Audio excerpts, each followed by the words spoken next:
ایک جزیرہ تھا جہاں کا سیاسی نظم یہ تھا کہ وہ سال کی آخری تاریخ کو جو ان کا حق میں وقت ہوتا اس کو معزول کرتے اور ایک ایسی جگہ چھوڑ دیتے جہاں جنگل تھا اور جانوروں کا رین بسیرا تھا، اور ساحل پہ آ جاتے۔ پہلا شخص جو اترتا ساحل پہ اس کو اپنا حکمران مان لیتے، اور یہ ان کا ایک مدت سے دستور رہا۔ جو بھی تخت نشین ہوتا وہ بھول جاتا کہ سال کے بعد میرے ساتھ یہ کیا کریں گے، اور بلا تعامل وہ اعزاز و تکریم اور وقار کے ساتھ مسند نشین ہو جاتا اور عیش و عشرت کرتا۔ ایک دفعہ وہ اپنا حکمران جنگل کے سپرد کرنے کے بعد ساحل پہ آئے تو جو سب سے پہلا شخص ان کی دھرتی پر ان کے جزیرے پہ اترا وہ بڑا دانا بینا شخص تھا اور پیشے کے اعتبار سے تاجر تھا۔ تو انہوں نے اسے کہا کہ تم آج کے بعد ہمارے حکمران ہو۔ اس نے کہا میں تو تاجرانہ غرض سے آیا ہوں، میں تو اصول سلطنت کو، امور حکومت کو جانتا ہی نہیں ہوں۔ انہوں نے کہا یہ ہمارا دستور ہے، اور ساری کہانی سنائی کہ ہم سال بھر تخت پہ بٹھائے رکھتے ہیں، سال کی آخری تاریخ کو وہاں سے اٹھاتے ہیں اور دوسری جانب ایک جنگل ہے جہاں ہم اس کو پھینک آتے ہیں۔ تو یہ ہمارا ضابطہ ہے، تم نہیں بھی مانو گے تو ہم زبردستی تخت پہ باندھ کے بھی بٹھانا پڑا تجھے بٹھائیں گے۔ تو جب وہ مصر ہوئے تو اس نے کہا کہ مجھے یہ بتاؤ کہ سال بھر میری بات ماننے کے لیے تو آمادہ ہوگے؟ انہوں نے کہا کیوں نہیں، ہم سال بھر آپ کی بات ماننے کے لیے آمادہ ہوں گے۔ اس نے کہا ٹھیک ہے، میں تمہارا حکمران بننے کے لیے تیار ہوں۔ ہوتا یہ تھا جو تخت نشین ہوتا وہ بھول جاتا کہ سال کی آخری تاریخ کو میرے ساتھ کیا ہونے والا ہے۔ یہ پہلا شخص تھا، تخت نشین ہوتے ہی اس نے کہا کہ بلدیہ کے ملازمین بلائے جائیں، بلائے گئے۔ کہ فوج کے کمانڈوز بھی بلائے جائیں، وہ بھی بلائے گئے۔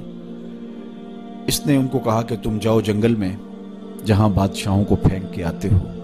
اور وہاں کے موذی جانوروں کو کاٹ دو۔ بلدیہ کے ملازمین کو کہا کہ تم ان کے پیچھے جاؤ اور کانٹے دار جھاڑیاں کاٹو۔ وہاں معماروں کا ایک گروہ بھیجا کہ وہاں جا خوبصورت محل تعمیر کرو۔ وہاں پھلدار، پھولدار، سایہ دار درخت لگوانے شروع کر دیے، اور پورا سال اس جنگل کو کٹوانے، اس کے موذی جانور قتل کروانے، وہاں محل تعمیر کروانے، پھلدار، پھولدار، ثمر بار درخت لگانے میں حکومتی مشینری کو لگائے رکھا۔ جب سال کی آخری تاریخ ہوئی تو ہوتا یہ تھا کہ جب بھی بادشاہ کے پاس وہ آتے کہ اب تو جو اس جنگل میں پھینکنے جا رہے ہیں، تو وہ چیختا روتا ہائے مجھے کدھر جا رہے ہو، میں تو موذی جانوروں کا لقمہ بن جاؤں گا، اور اس کو زنجیروں میں جکڑ کے اس جنگل میں پھینک کے آتے۔ وہ کہتے ہم نے پہلے دن آپ کو بتایا تھا۔ رومی علیہ رحمہ فرماتے جب وہ زنجیریں لے کر آئے تو اس کو کہا کہ ہم تمہیں وہاں پھینکنے جائیں گے۔ تو اس نے کہا کہ زنجیروں کی کیا ضرورت ہے، میں خود چل کے جانے کے لیے تیار ہوں۔ رومی کہتے ہیں کہ یہ یہاں بیٹھ کے تخت پہ اس فکر میں لگا رہا جہاں اس نے جانا تھا، اور اس کو پتا تھا کہ یہاں تو ایک سال بھر کے لیے آیا ہوں، تو میں نے تو پھر بقیہ ساری زندگی اس جنگل میں کاٹ دی ہے، اور وہاں بچھو ہیں، وہاں سانپ ہے، وہاں موذی جانور ہیں، وہاں بھیڑیے ہیں، چیرنے پھاڑنے والے درندے ہیں، وہاں کانٹے دار جھاڑیاں ہیں۔ تو وہاں وہ جھاڑیاں کٹواتا رہا اور ایسے جانور مرواتا رہا، اور وہاں کنویں کھدوائے، وہاں پھلدار پھولدار درخت لگوائے، وہاں محل تعمیر کروایا۔ تو اس نے خوشی سے کہا مجھے کیوں جکڑتے ہو، میں تو چل کے اس جگہ پہ جانے کے لیے تیار ہوں، اس لیے کہ اب وہ جنگل اور خوفناک جھاڑیاں نہیں رہیں بلکہ وہ ایک خوبصورت باغ بن چکا ہے،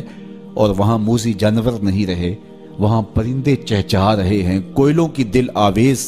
صدائیں ہیں، وہاں بلبلوں کے چہچہے ہیں، تو میں تو وہاں جانے کے لیے تیار ہیں۔ تو انہوں نے کہا کہ ہم بھی ایسے ہی بادشاہ کی تلاش میں تھے کہ جو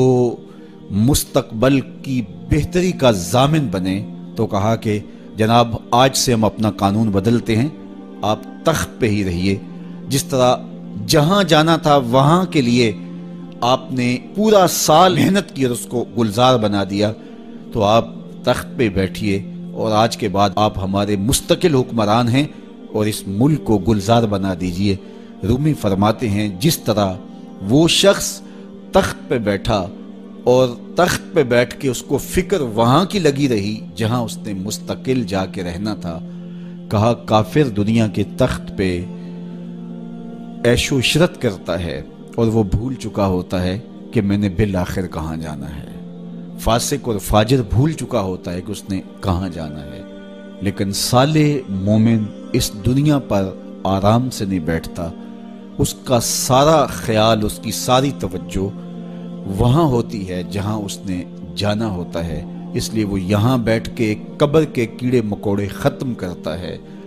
یہاں بیٹھ کر کے قبر کے سانپ کاٹتا ہے، یہاں بیٹھ کر کے اپنے اعمال کے لشکر بھیج بھیج کے وہاں کے بچھو ختم کرتا ہے، اور جب وہ اس دنیا سے رخصت ہوتا ہے تو القبر روضۃ من ریاض الجنہ، تو قبر جنت کے باغوں میں سے ایک باغ بن چکی ہوتی ہے۔ تو میرے رب نے کہا کہ ہر جان یہ دیکھے اس نے آنے والے کل کے لیے آگے کیا بھیجا ہے۔ پھر فرمایا واتقوا اللہ، اور اللہ سے ڈر جاؤ، ان اللہ خبیر بما تعملون، جو تم کرتے ہو تمہارا رب اس سے باخبر ہے۔